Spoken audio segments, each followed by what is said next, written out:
made a tweet last night that made me feel like I needed to run to the loo from nervous belly situation. Now, I don't know why I feel like that, because I know that what I'm doing is right, but it's still...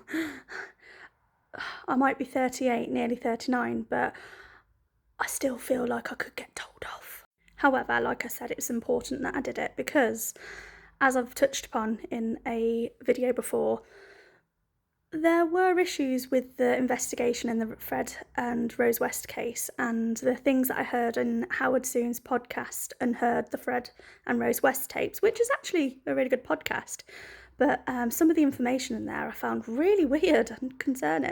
Basically, he says that the senior investigating officer invited him in for a 4-hour chat, and he records himself on the way home after saying that they just told me Fred West is planning to plead not guilty.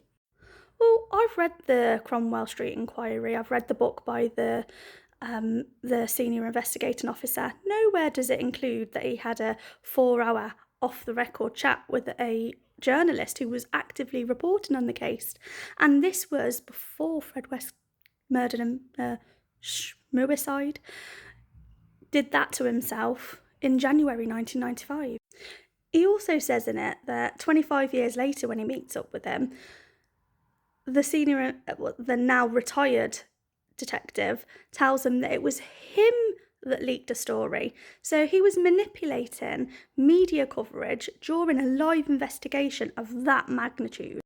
So I'm not an expert, but I did have a look into the legislation then, and it was the Police and Criminal Evidence Act 1984, and section 98 covers it quite clearly about the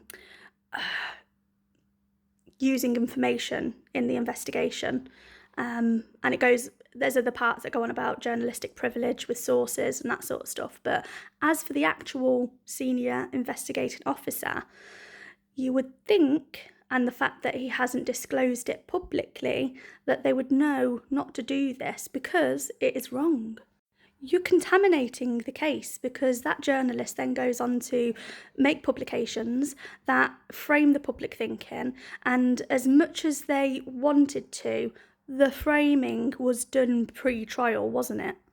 But not just that, he was talking to witnesses who were going to give evidence at the trial.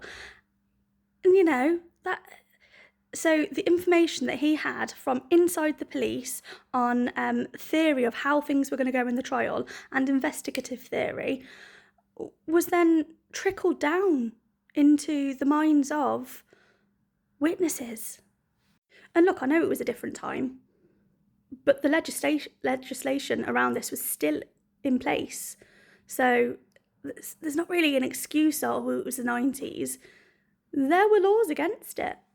And actually, considering the